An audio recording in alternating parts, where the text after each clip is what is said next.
Hey everybody, welcome back to this long overdue return to Time to Play DK64 Part 13. You remember last time I did the Nintendo coin? I got it from beating the DK arcade game. Oh man, a lot of players will remember that as being the bane of this game to them. Ugh. Like, the mini games were my killjoy moments, but that's like because you had to do so many more of them compared to what you had to do with the DK arcade game. But, you know, individually, what's the hardest thing, the most frustrating thing? Definitely that one. There's no question about it. It's just that ridiculous. And now, in this episode, I plan to just clean up the rest of Frantic Factory.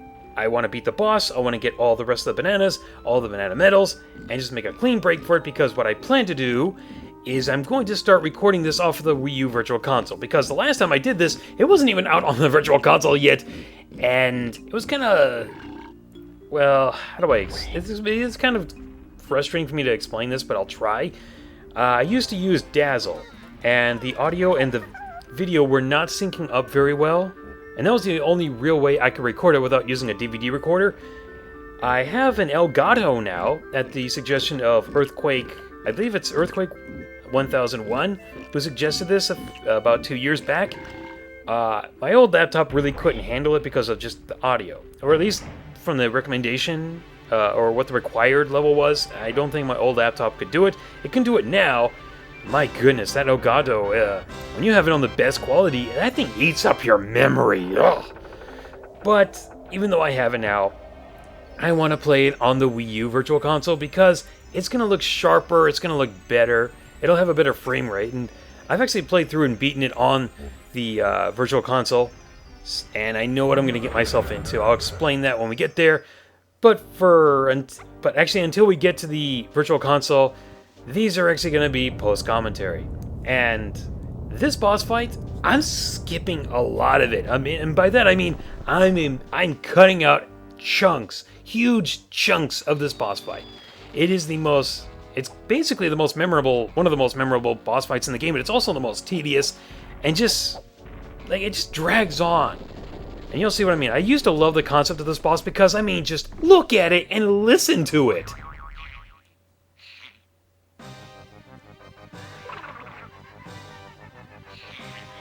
It sounds like somebody stuffed Donald Duck in a Kremling and put him in a Jack-in-the-Box with, like, that laser eye thing. And yeah, he does have a laser eye. But this is all the boss fight really is. It's just jumping around, dodging him, and then once he starts to attack, you have to look for these panels, and you have to slam the one that matches up to the panel that he's under. That's all this boss fight really is. There's like a little difference, and I'll show you the differences that happen later on, but for the most part, you really don't need to see that like 3 more times.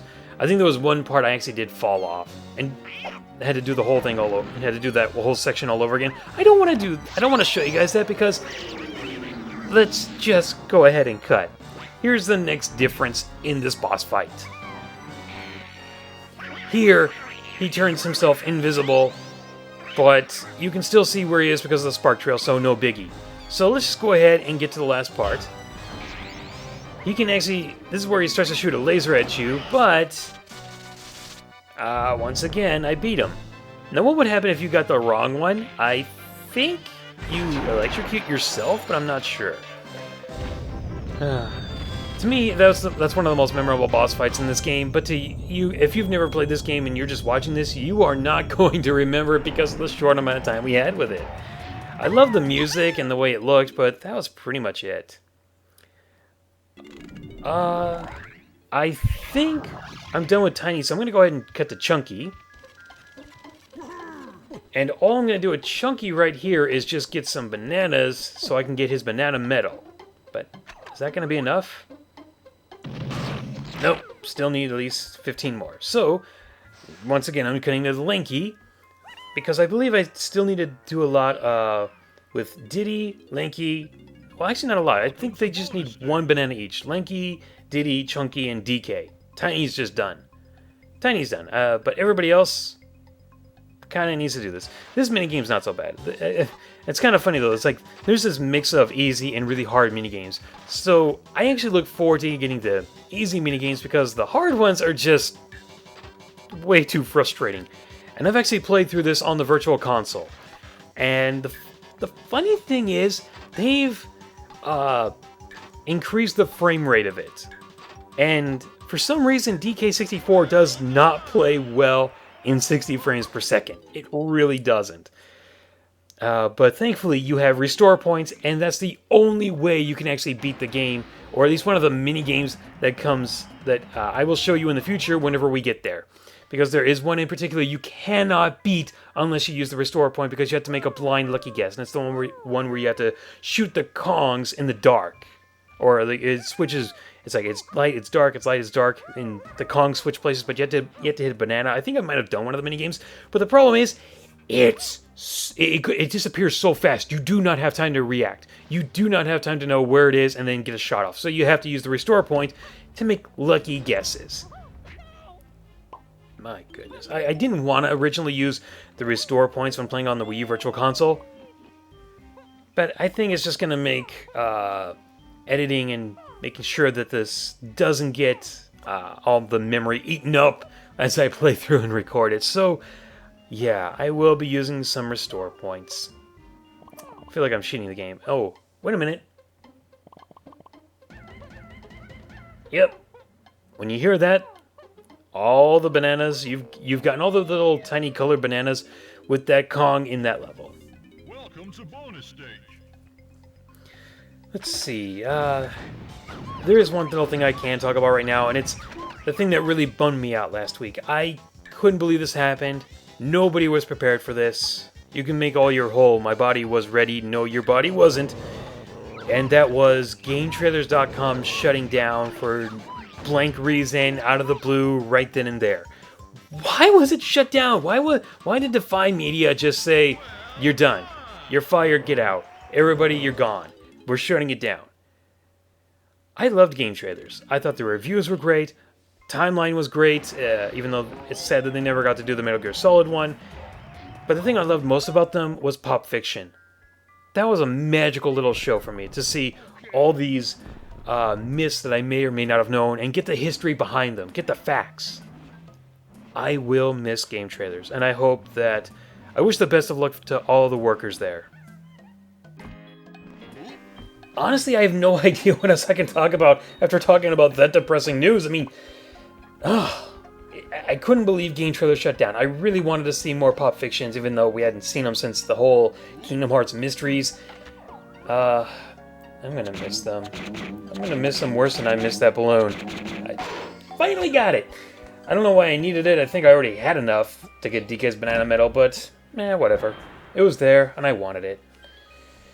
It was a nice distraction, and speaking of distracting, I think that was a nice distraction to go off and start talking about something else. This puzzle, for example... I don't even need to talk about this puzzle, it's so simple. I mean, the only challenge to it is reading the numbers upside down. That's it. Some people that might be a bit of an issue when you get to double digits, but it's pretty easy. There's only 16 numbers total. I mean, it doesn't take that long. Definitely one of the more easier challenges in the game, but yeah, I don't really need to talk about that. I think the next thing I can really talk about is, I think the only project that that I didn't really talk about that I want to do is that I didn't talk about in the update video, was a thoughts video on all the NX rumors that are out there.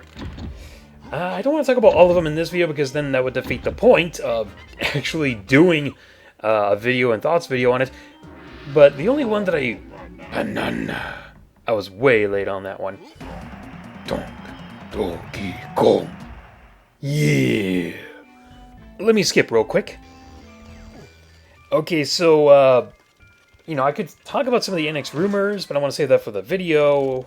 The only one I will say right now that I actually like of the rumors, or the only one that I actually think has the best chance of happening, is it being a portable and home console at the same time. However, if they're sold separately, that's a huge mistake. I mean, if they're both... I get the feeling that they're both supposed to be the exact same thing. Or at least they have the same capabilities, the same power, and they're supposed to be able to communicate with each other. Nice banana medal. But if they can't do that, if they can do that, but you sell them separately, what's the point of getting the other one?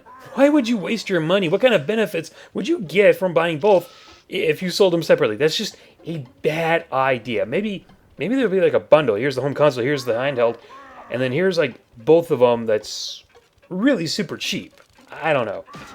But I'll go more into that later. For now, I actually want to get to some of those generic Q&As that I have not done, so let me go ahead and get started on those. The first question comes from Graham Llewell, and he writes, is there a particular reason you dislike the Metroid series? You seem to have no problem with the backtracking heavy games like Zelda, Banjo-Kazooie, and DK64, so why do the Metroid games turn you off? Metroid Prime is my favorite game of all time. It outright baffles me that you dislike it. I kinda want to pull you over here by your ear and make you apologize to those games. How can you even say that Zelda and Banjo-Kazooie are on the same level of backtracking as the Metroid series? In DK64, I can understand where you're coming from with that, and if you're also referring to Banjo-Tooie and not Banjo-Kazooie, then I can kind of see where you're coming from with that one, but the backtracking in those games aren't forced. I don't have to go back if I don't want to. You don't have to beat these games to 100%. And something that Zelda, DK64, and Banjo-Kazooie, and even Banjo-Tooie have in common is they have warp systems. You can get from one place to another place just by activating something. It's really quick and easy access, whereas Metroid, you don't have that.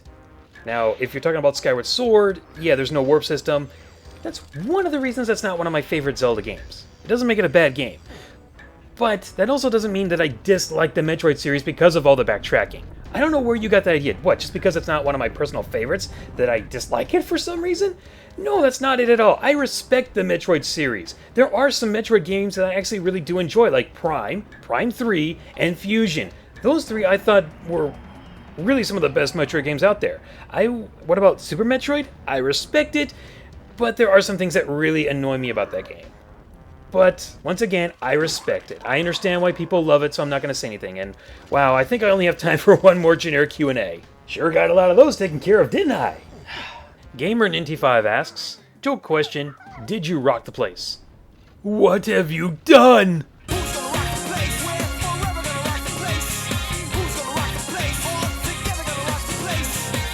I feel like I'm one of the only few people on the planet that actually can enjoy Sonic and the Secret Rings. I mean, it has its flaws and whatnot, but I can still have some fun with it.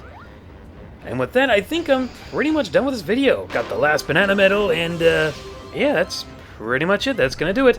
So I'd like to thank you guys for watching this video and for sticking around waiting for this one to come out. And with that, I'm gonna end these videos off with a bit more effort so I don't feel so lazy about doing them. So, later everyone! And that is the start of a beautiful friendship.